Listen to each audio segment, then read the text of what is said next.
thought I'd do a little in-session piece here at Barham Lakes. I'm actually on Blake's Lake because Leah has been shut for spawning, and it's been shut for a couple of weeks, but the guys opened it, bailiffs opened it yesterday at 5:30. I could have moved up to Leah, and I could have had to jump on everybody else because I was here first, but I was thinking about moving up to Crooksy's Point. Obviously Tash is my main target in Leah, but she'd be well spawned out. She came out a little while ago before spawning, or just before spawning, at quite a low weight, sort of, I think it was 44 something, I think. So I decided to give that a miss and stay on Blake's for this session. It's my second session on Blake's. I've now done 4 nights on here, moving on here after spawning, or while they were spawning on Leah, and I've had 4 fish, so 100% record at the minute. Didn't have anything first night. I put out quite a bit of bait, fishing out. I'm going to turn the camera around if I can. No, I can't. I put quite a bit of bait out in an area they call the Gap. I probably put about 4 kilos of mix out, a mix of all krill and manila. I'll probably put out about half a kilo of manila 20 millers. Bait that's been out the freezer for 4 or 5 days, I suppose. Just starting to turn that little white skins on some of them, just a few, and then the rest is krill. I'll probably put out about 3.5 to 4 kilo of krill, a good mix of 12 mil and 16 mil active, and 20 millers. But the 20 millers have been soaked for at least two days in a mixture of the krill cloudy liquid and just boiled water. And I get a little bit of, I get a bottle of what they call fish sauce from a supermarket, and I put a little bit of that in, not too much, just a little bit. The bait's soak in that for a couple of days, and they go sort of spongy, not soft, not squishy and soft, but they do go soft, but they go like spongy, so you can still get them out with a throwing stick, which is nice. I'm fishing not too far out, about 68 yards to the Gap. I've got 2 rods over there and 1 on a bar to my left. Last trip I had 3 fish and lost 1. I've got quite a few pads in front of me. In the first bite out of here, I lost to the pads, unfortunately, but I landed the next 3 for last trip. 2 over 25 and 1 22-pound common, which I posted on Insta and Facebook last week. And yeah, it was a good session, so I decided to come back in here. I got down here Thursday about 4:30, 5 o'clock, and the place was empty, absolutely empty. So luckily I managed to get in a swim, get back in. The wraps are all in the phone, so it's all very easy fishing really. I did go round the other side, and fortunately you can go around the other side and you can put the bait in from the other side by hand. So I put the 12 millers and 16 miller active in from the other side, but then I do like a spread of bait with a throwing stick. So I then come around here and I put out about 320 millers with the stick to get a good spread of bait along the Gap. The Gap, when you go through the Gap, it shallows right up, but then this side of the Gap, it's just a nice steady drop down to about sort of 10 foot. So I'm fishing this side of that drop off, fishing the rod tips up because I'm fishing over the top of in front of me that it's very shallow, and then it drops off like a cliff. So I fish the rod tips up, and I'm fishing, unusually I'm fishing very tight lines with my springers, so that the line is over the top of that shallow water. So if I get a take, there's no risk of getting cut off on the near margin. The shallow water goes out for about 4 or 5 rod lengths, so keeping the lines up. I'm obviously fishing leads drop off style, in case, because I've got pads between me and the spots. So in case the fish does get in the pads, I've got no lead on, there's a good chance the fish will stay up nice and high. And with the rod nice and high, you know, and you play them right.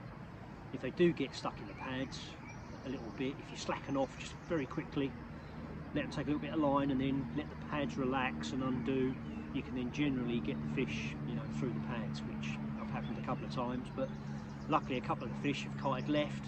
I've got a bay round to my left, the fish have kited left and away from the pads. But with a little bit of gentle playing, if you slacken off a little bit, they seem to then come back round right, back round in front of you, your side, my side of the pads, and in the net. So there's a little bit of stringy weed in front of me as well off this shallow water.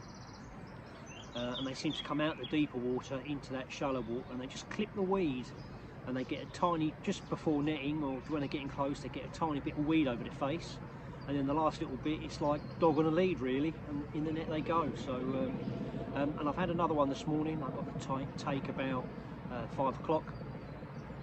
I've got a nice linear mirror in the bag, and it's my first 30-pounder from Blake's. I weighed it.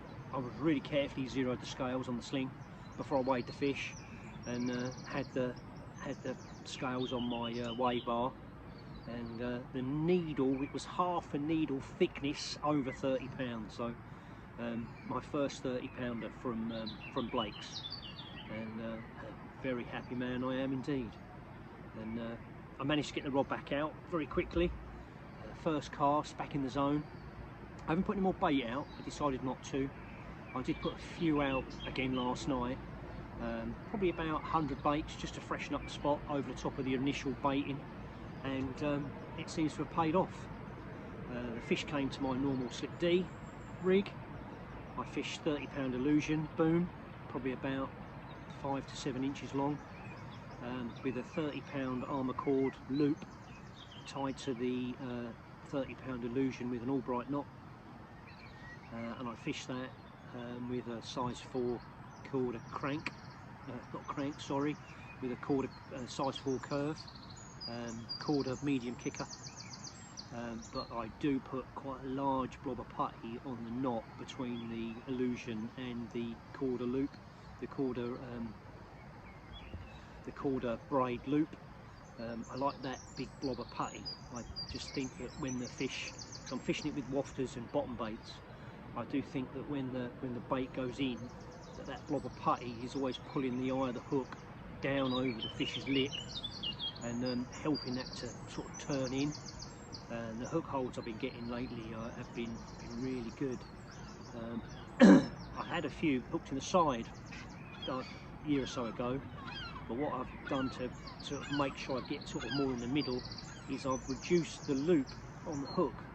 I just pull it back a bit tighter so that the end of the loop is probably level with just beyond the point of the hook, so that the loop's a bit shorter, and it's resulting in the hook holds being within the bottom of the lip. I'm getting a lot better hook holds. I haven't actually bumped a fish, you know, apart from that one I lost first trip here in the pads. Pads do seem to disgorge fish off the hooks better than anything, but you know, I haven't lost a fish to a standard hook pull for a long while. So yeah, all going good. Catch rate's up. I seem to be getting amongst a few. Only one this trip, but very happy. I just wish I'd got the take on video. It was classic. I was in bed, my alarm was set for 5:30, the take was just before 5 o'clock, and I was already awake. I've got the panels, I've got the front of me brolly in because it had been raining, but I got the mozzie mesh open so I could see the rods, and I was actually looking at the rods when I got the take. It was that classic, I've got springer arms on, the lines are bowstring tight, and I'm fishing locked up, and it literally just, you see the line lifting through the water, and then the tip bend over slowly, and all I get on the alarm is just the springer going from set up to the rod. It can't quite get to the rod because the springer's tight, and just the rod's going ding ding ding ding ding ding ding ding while I'm getting my waders on and getting out to the rod. It's classic bite. But I do like that. I like that even if I'm fishing slacker lines. I like having the rod tips up a little bit, and then look, the reel's on locked up basically, and I've got the butt rings behind the alarms, and I just like that. I don't rush to the rod. I like that they take the stretch in that line, and everything's just getting tighter and tighter and tighter. And I just think that if you have got a fish that's picked a rig up and it's just lightly hooked, that progressive tightness in the line and in the gear, I just think it helps set that hook well in. And I do like that. I have found previously that I've been on the rod so quick and hit it that, you know, that's when I've bumped fish before previously. But just not rush into the rod. I'm fishing locked up. I'm fishing, there is pads behind me, but they can't take any line. And I'm fishing far enough away from them that any stretch they can't get to it. And I just think that progressional tightness just helps that hook go in. And yeah, it's resulted in a fish in the net. A cloud's just come over. It's been drizzling.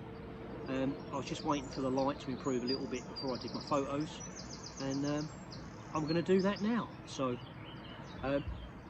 photos to follow. Buzzing.